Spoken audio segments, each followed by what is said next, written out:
Let me talk a little bit about Fairfax. Fairfax right now, we have a population of about 1 million. And so we're about 412 square miles. And we have 13 senior centers in the county. Right now, the age we serve is 55 and over. That's going to change shortly. It's going to be 50 and over. We're, very similar with what you're doing. We've decided to expand some of the hours of our senior centers. So we're going to be offering more opportunities, after work and in the evening.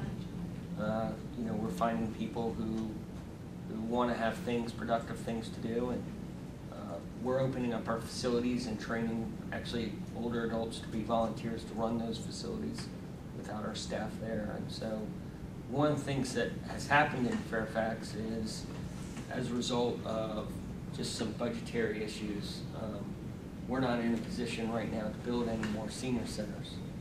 It's just a reality. So a few years ago, we were approached by some residents in a certain community, and one of the things that I always talk about for things to work, you always have to have a community champion. They're able to do a lot of things I can't do in regards to pushing people. I mean, our politicians. And so it's always helpful to have someone like that. So we had a few community champions who were upset that they didn't have a senior center in their area. And so we decided to, we did some research and worked with them.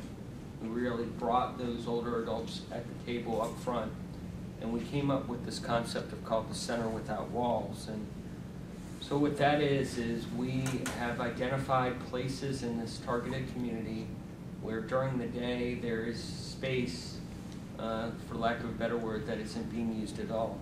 So it can be places of worship, homeowners associations, community room, just something that's really being underutilized. And so we spent some considerable time going out and meeting with those different groups and talking about the benefits of them opening up their facilities to people who are living directly in the community.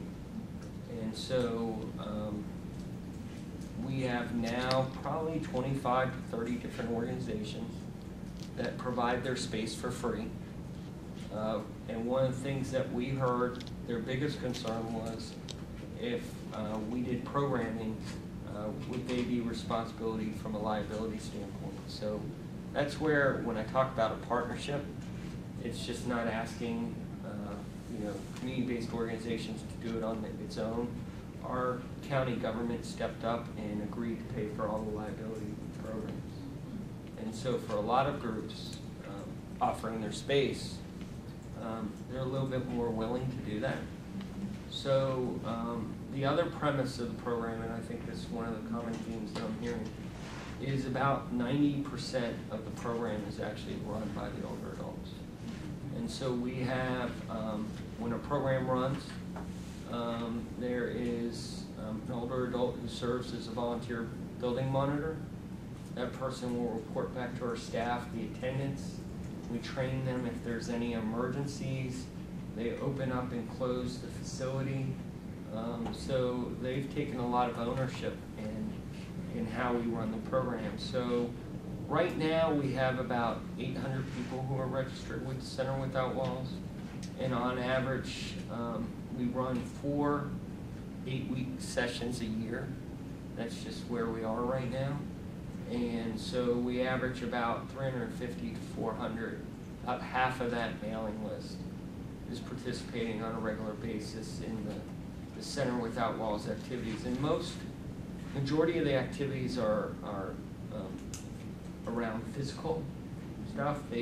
That community's made a decision. We actively have asked them what they want, and so it's Tai Chi, line dancing, karate, anything that you can think of that they kind of ask for, we try to program for. And so I've heard some of this talk about evaluation, and so I think one of the things that I always, when I work with different groups, I always talk about how do you know people are going to be better off.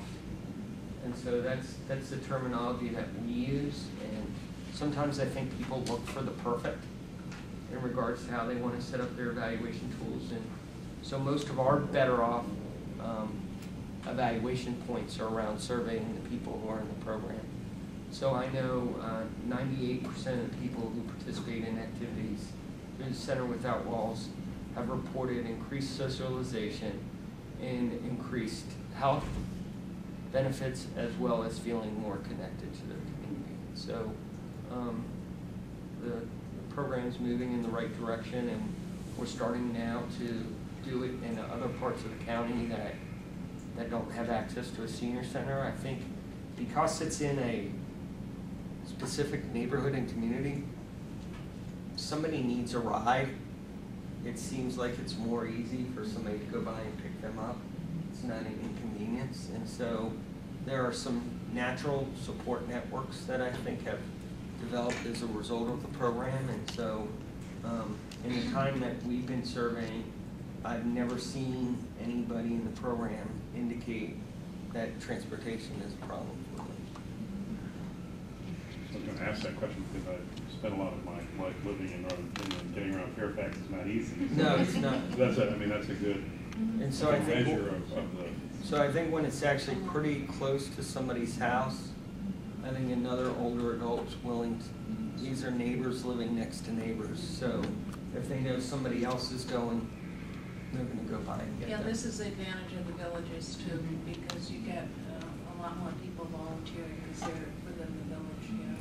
And the other thing I'll say is a center in Fairfax County, to run a senior center in Fairfax County, it's about $100,000 to $105,000 a year. Our Center Without Walls, we just pay for the instructors.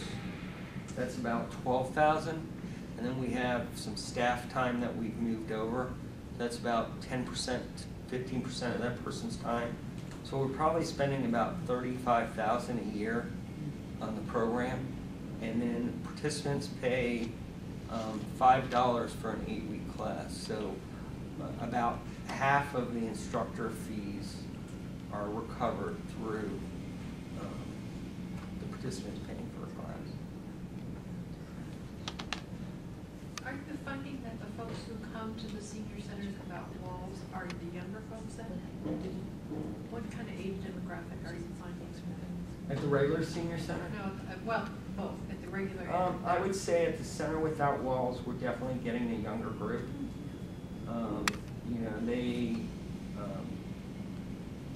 They don't want to walk through a senior center, and this isn't their cup of tea. They're more, I just want to go to an activity and leave. I have other things to do for the day.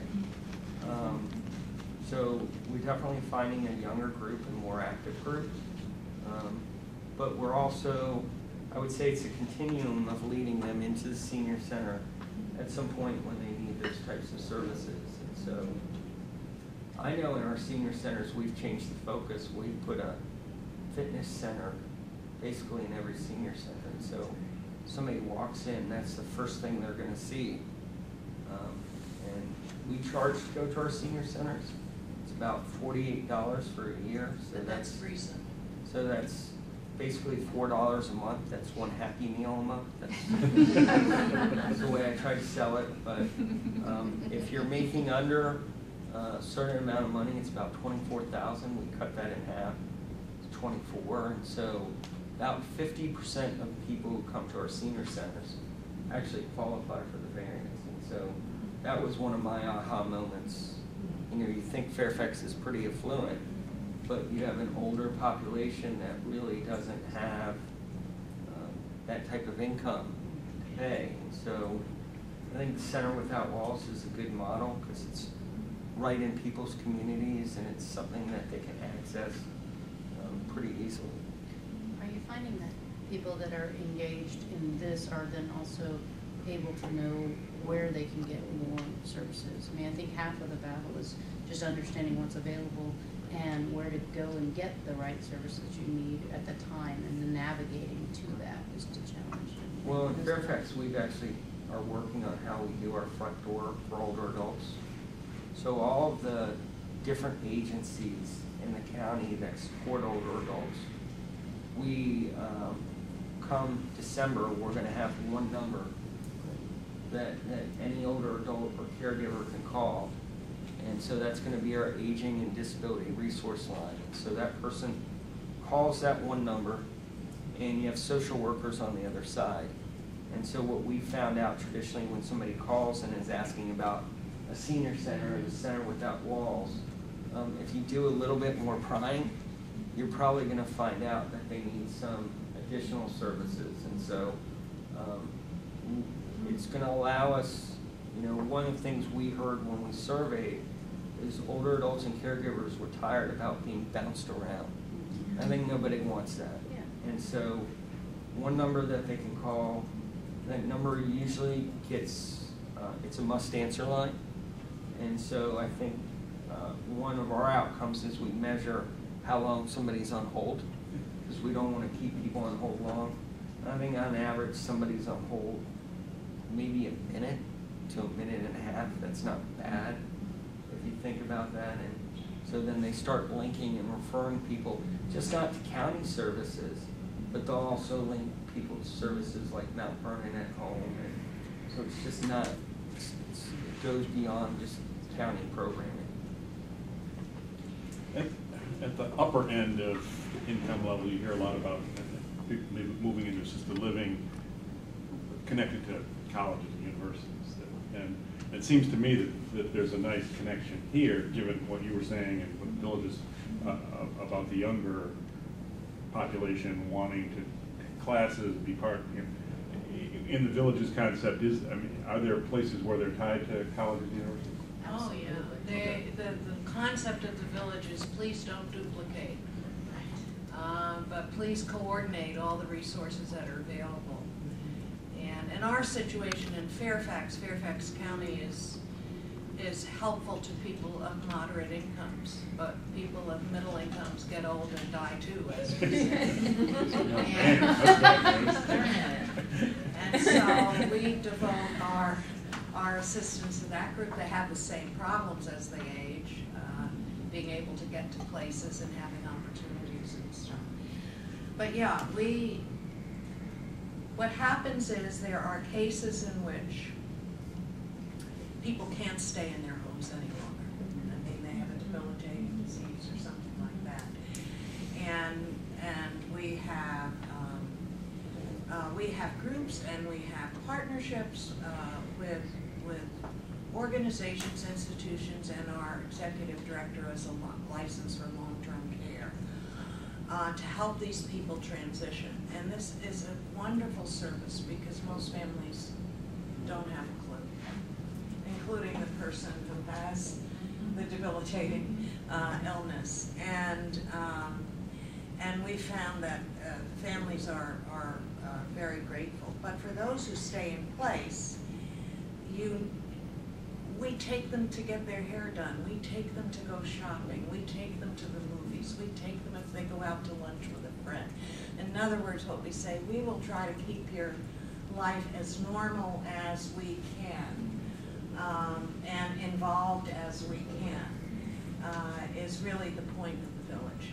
And this is what can't be offered necessarily by governments. And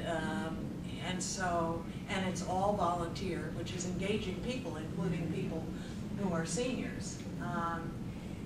And the morale just increases. I mean, I've watched people when they first joined to now, even though they're 3 or 4 years older, but they're happier. They feel part of something.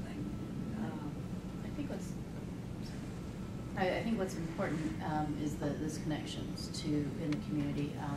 It's a group in LA, in the Westchester, strangely enough, Westchester part of LA near the LAX airport. We're also Loyola Marymount, who has a lifelong learnings program. They offer it for free to the members of the Village. And Nova does in our community. Nova does as well. Absolutely. We partnered with our local university, George Mason University, about 3 years ago, and they wrote a curriculum that we're now implementing, and it's called Your Next Chapter. So we're going out into the community. We piloted and tested it, and what it is, it's a basically a retirement class that community members can sign up for, talking about doing some planning around what they want to do in their next chapter. And I think you're right on. There's people who no longer want to play on the golf course. They want to be productive and they want to be engaged, and some of them want to continue working. My dad's 78, he's working 20 hours a week at a job, and I tell him not to stop. I mean, that's what gives him his passion, and that's what he's pumped about. And so I think the more we can provide those opportunities, the biggest trend that I think we have to still address in Fairfax County, and I don't know if you're feeling it in Arizona yet, but it's the number of older adults who are actually taking care of grandkids.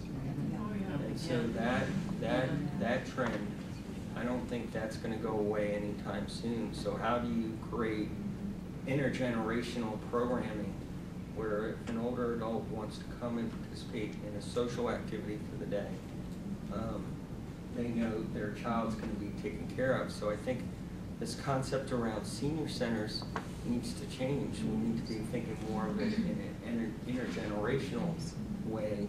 So, and I think that will also attract that typical older adult that doesn't want to go to a senior center. So, Brad, if I could just circle back to something that you said a few minutes ago about the Sun Cities, and clearly what you said about there does come a point where some people just really cannot be in their homes. What we're seeing is quite a gap of service and support in the chronic disease area. People who really can stay in their homes, but congestive heart failure or pneumonia, COPD, any of that, they just need a little bit of help, a little bit of connectivity to services. I'd love to see a volunteer component come into that. We're currently doing that with social workers and nurses, capturing people at the point of discharge from hospitals so they don't repeat the emergency department visit. And they've lived in the community for a long time or not, but they have this chronic disease issue that really does isolate and put them at risk. And so we're kind of struggling with that a little bit in Sun City. A volunteer component, I think, would be great for that. We have a medical advocates program in Fairfax County. We can get training, and so we can go to the doctor with the person. We don't speak with the doctor unless the person asks us to.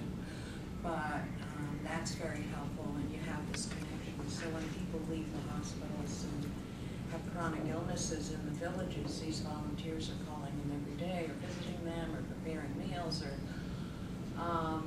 so that these people are not disconnected. Yeah. This is the wonderful thing about the village is that it really increases volunteering, which everyone is saying we need to do. We have a whole initiative where we have a thing called Volunteer Solutions. Specifically recruit people to go into people's homes, either through helping them with some of their basic living skills for just cleaning up once a week, or Meals on Wheels. And then the other thing we've done in the county is we have a program. We saw the same thing a few years ago. So we had senior centers and we had adult day health care, and we had this big gap in the middle where people were just staying at home.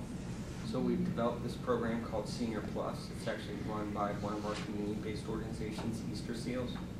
And so that's where we have people who aren't ready for adult day health care, but they don't have quite the skills to stay in the senior center. So it's a totally inclusion program at our senior center. So you walk into senior center, you wouldn't know who's in Senior Plus. So we have a recreation therapist there, part-time nurse, and a part-time mental health specialist. And so one of the benefits of that also is moving people along the continuum when they need to move on. But I know we can't do it on our own, and that's like Mount Vernon at home. We need, from a government standpoint, we need more community-based organizations that have the funding and the capacity to do that.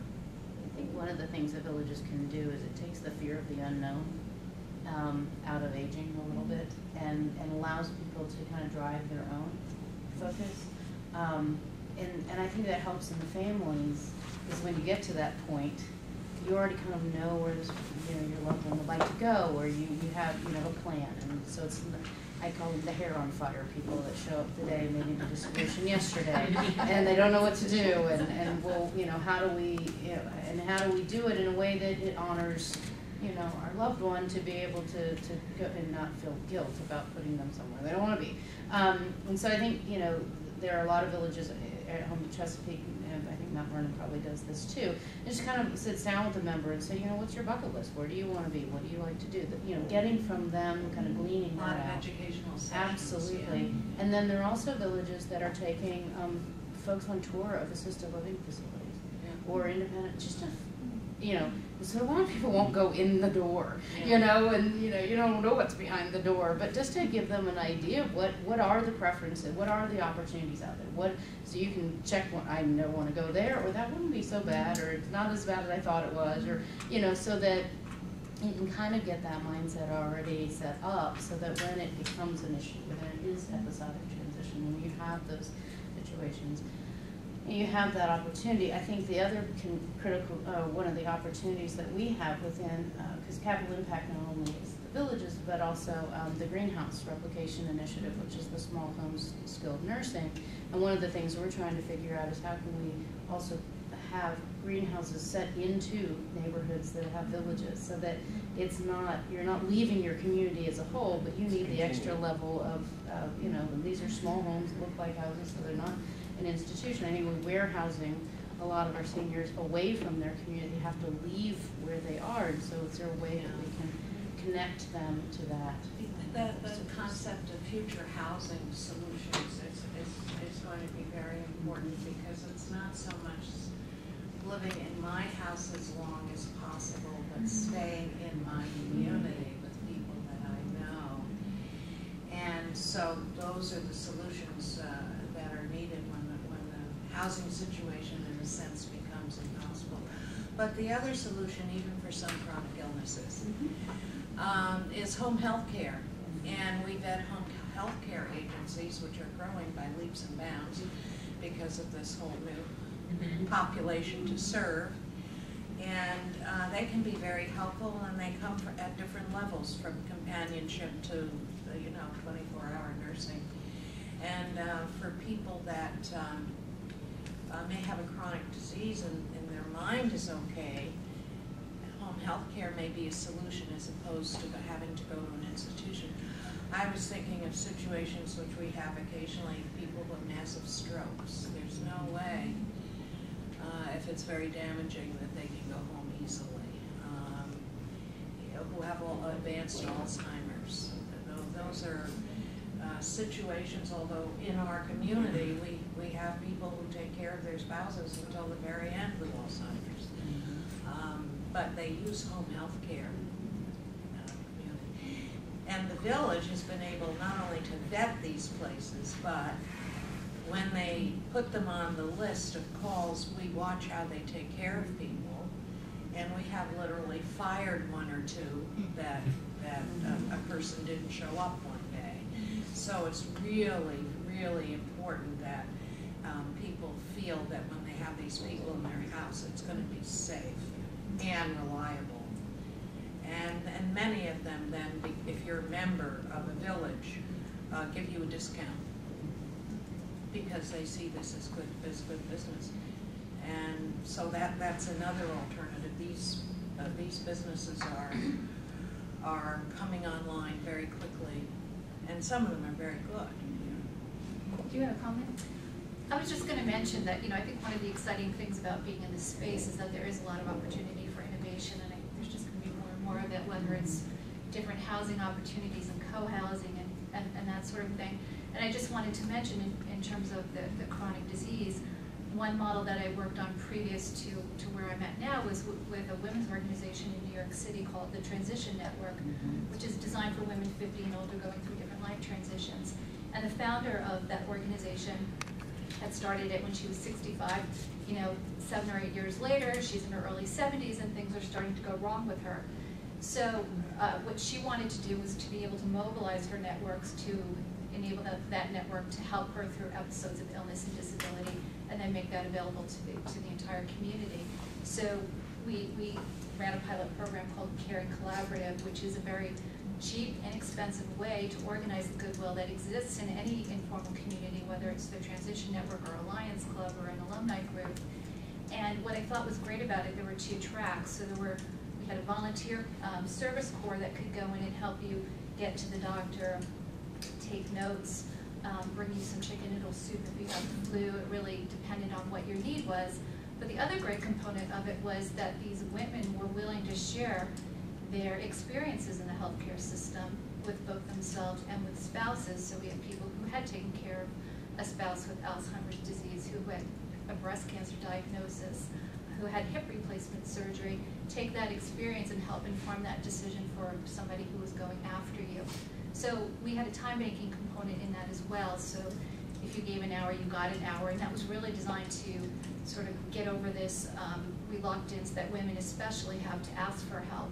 I can't say that the time-making component was hugely successful because, again, it was up and running after people to record their hours. But again, I just still think it was such a, great model because it's inexpensive. You need a database, and then just somebody who's willing to be that coordinator, again, to really, put that layer of a safety net for the community. And that's the manual that you sent me, right? Yeah, it's a free manual, it's online. But again, if this is a group of funders, I think there really is a lot of opportunity to support